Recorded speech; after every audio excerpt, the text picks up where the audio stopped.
It's time once again for the indie wrap, and I bring you a parable of going home, and I don't bring you a parable of going home.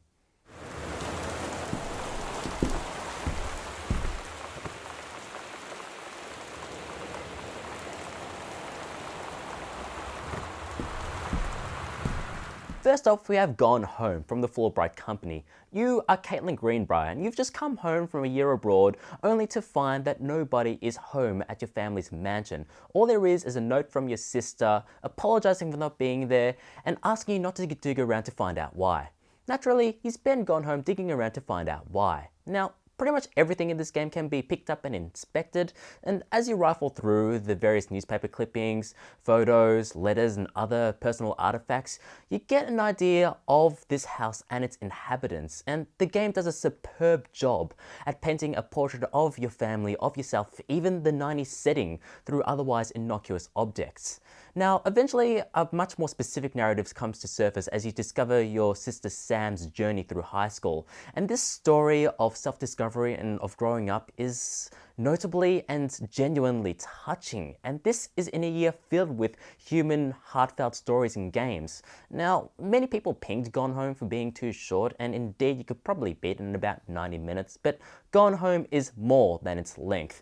With its attention to detail and craft, it tells a small yet powerful and affecting story.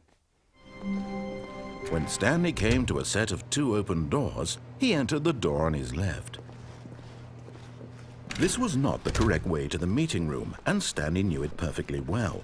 Perhaps he wanted to stop by the employee lounge first, just to admire it. Up next we have from Galactic Cafe, the Stanley Parable, an update to the Half-Life 2 mod of the same name. The game places you as Stanley, a run-of-the-mill office worker who discovers one day that his office has been abandoned.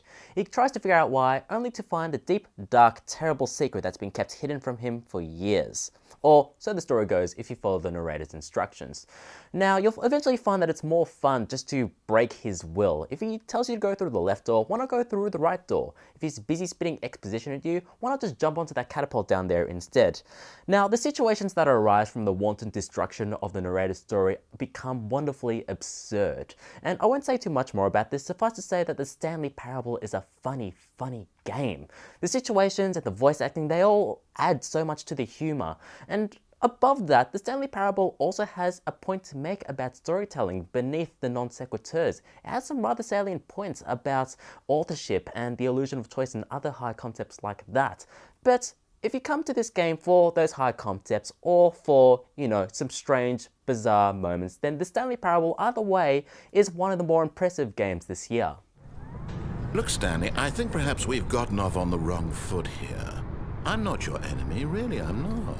I realize that investing your trust in someone else can be difficult, but the fact is that the story has been about nothing but you all this time. There's someone you've been neglecting, Stanley. Someone you've forgotten about. Please. What? Really? I was in the middle of something. Do you have zero consideration for others? So there we have it. One game which has you piecing its story together, another which has you disassembling it. Both are still refreshing takes on storytelling in games. So that does it for this edition of The Wrap. Come back next time when we continue to talk about the wide, wonderful world of indie games.